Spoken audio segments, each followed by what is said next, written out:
Bismillahirrahmanirrahim.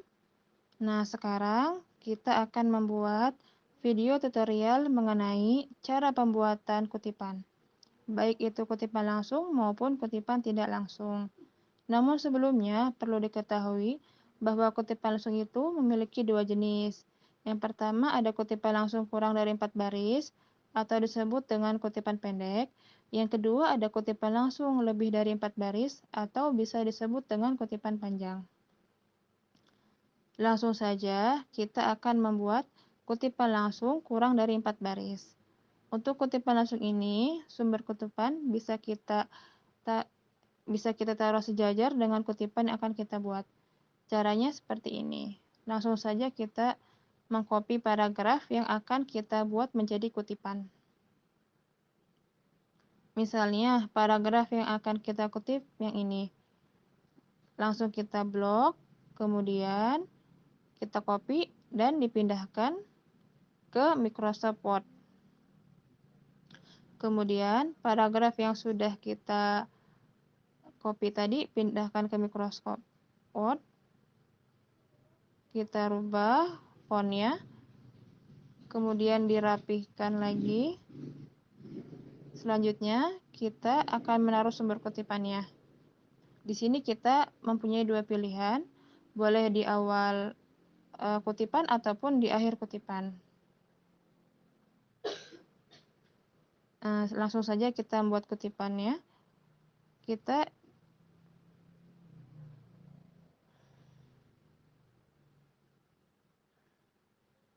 Misalkan kita menggunakan sumber kutipan yang di awal.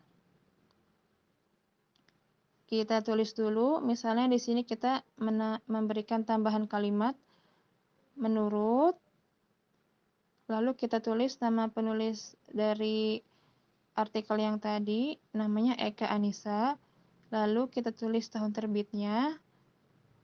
Tahun terbitnya diberi tanda tutup kurung, buka kurung, menurut Eka Anissa tahun 2021. Nah, sebenarnya bentuk yang seperti ini saja sudah cukup. Namun kalau kita mau pakai halaman, kita bisa memberikan tambahan di sini. Setelah tahun terbit, kita beri titik 2, lalu nomor halamannya. Misalkan nomor halamannya 145, maka bentuk dari sumber kutipannya akan seperti ini. Penulis, tahun terbit, dan nomor halaman. Atau tadi kita tidak mau pakai nomor halaman, maka tinggal dihilangkan saja nomor halamannya, cukup dengan penulis kutipannya, kemudian tahun terbitnya. Jadi kalau kita membuat sumber kutipan di awal akan seperti ini bentuknya. Selanjutnya kita akan membuat masih kutipan langsung, kurang dari 4 baris, namun dengan sumber kutipan yang ada di akhir.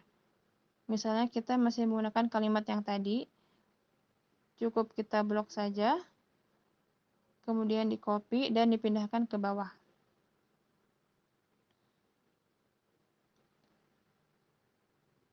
Kita akan membuat kutipan dengan sumber kutipan di akhir kalimat. Kita tulis sama seperti yang tadi, formatnya seperti ini, nama penulis, kemudian tahun penerbitan.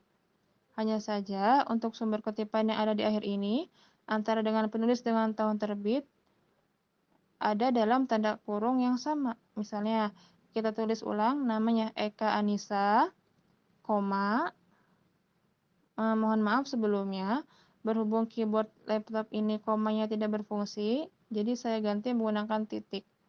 Jadi jika teman-teman ingin membuat kutipan yang ada di akhir sumber kutipannya, seharusnya menggunakan tanda koma ya.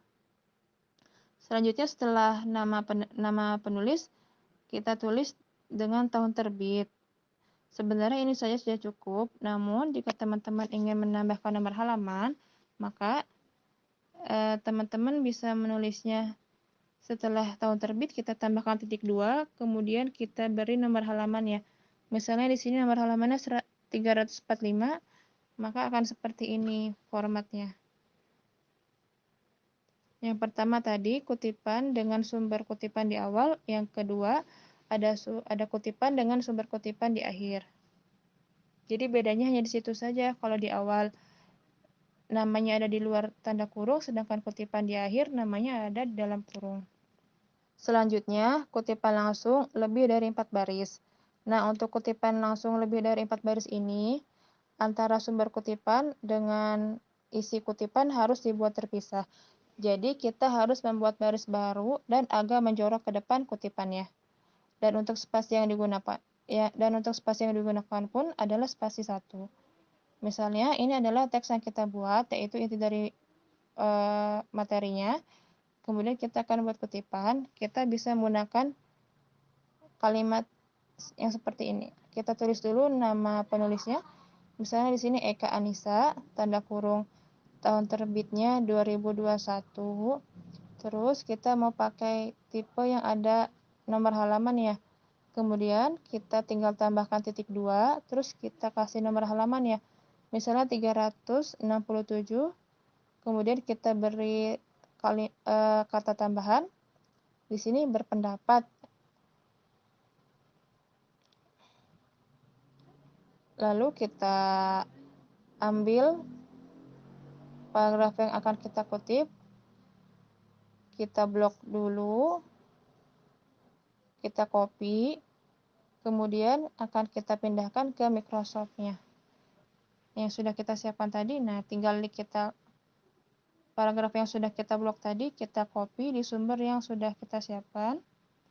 Kemudian, kita akan menggunakan cara simpelnya, tinggal kita blok saja kalimatnya. Kita pilih menu yang ini, adanya di menu home, yang ada panah menghadap ke kanan. Kemudian kita klik, maka tampilannya akan seperti ini, akan menjorok ke dalam. Jika seperti ini bisa disebut dengan kutipan. Namun kita punya dua pilihan lagi, kita bisa memilih ini menggunakan tanda petik atau tidak menggunakan tanda petik.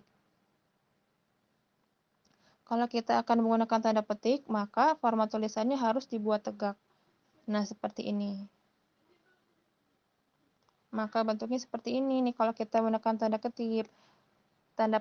Nah, tapi kalau kita tidak ingin menggunakan tanda petik, maka gaya penulisannya harus dimiringkan.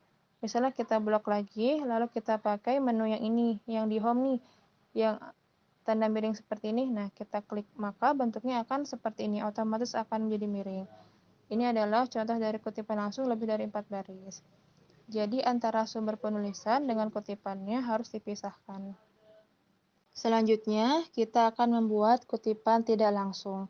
Nah, untuk kutipan tidak langsung ini, kita juga punya dua pilihan. Yang pertama, kita bisa menggunakan cara parafrase atau menggunakan cara versi membuat rangkuman. Kalau parafrase di sini artinya kita mengganti kata dan kalimatnya, tapi kita tidak merubah makna dari paragraf dari kutipan yang kita ambil. Kita boleh memilih cara mana yang akan kita gunakan. Untuk cara yang saya pilih di sini dalam pembuatan kutipan tidak langsung, yaitu cara parafrase. Jadi kita akan merubah kata dan kalimatnya, namun maknanya tetap kita pertahankan. Misalkan kita pilih paragraf yang ini, lalu kita blok langsung. Selanjutnya, kita pindahkan ke Microsoft Word. Paragraf yang sudah kita blok tadi, selanjutnya kita pindahkan, kita copy, seperti ini. Nah, kita rubah dulu fontnya. Kita beri keterangan bahwa kalimat ini adalah kalimat aslinya sebelum kita rubah menjadi kutipan tidak langsung. Nanti akan kita bandingkan dengan teks yang sudah kita buat menjadi kutipan dengan cara parafrase. Langsung saja kita buat kutipan tidak langsung menggunakan cara parafrase. Artinya kita merubah kata dan kalimatnya, namun kita tidak merubah maknanya. Kita buat sederhana saja. Di sini kalimatnya, anak juga cenderung untuk belajar dengan meniru orang lain, terutama orang dewasa di sekitarnya. Hal yang dapat dilakukan untuk mengembangkan literasinya adalah dengan sering mengajak anak untuk berbicara dan membaca bersama. kalimat ini akan kita rubah. Nah, kira-kira akan seperti ini. Kita membuat kutipan tidak langsung dengan cara parafrase. Jadi bisa dilihat kata yang kita pilih berbeda, hanya saja maknanya tetap tidak kita rubah. Selanjutnya, untuk menaruh sumber kutipannya, kita bisa dengan cara yang pertama, sama dengan cara yang pertama tadi. Kita boleh menggunakan kutipan di awal ataupun kutipan dengan sumber yang ada di akhir. Misalnya, kita menggunakan yang tadi. Nama penulisnya adalah Eka Anissa. Kemudian tahun terbitnya adalah 2021, lalu tahun terbitnya kita kurung. Seperti ini. Jadi tampilannya akan seperti ini. Eka Anissa tahun 2001. Nah, anak itu cenderung meniru tingkah orang dewasa di sekitarnya dan kemampuan literasinya akan cepat berkembang dengan cara diajak bicara dan membaca bersama. Ini saja sudah cukup, atau kita mau menggunakan tambahan halaman seperti yang tadi, tinggal kita beri titik 2 dan nomor halamannya. Misalkan nomor halamannya 369. Nah, seperti ini. Jadi ini adalah contoh kutipan tidak langsung dengan teknik parafrase.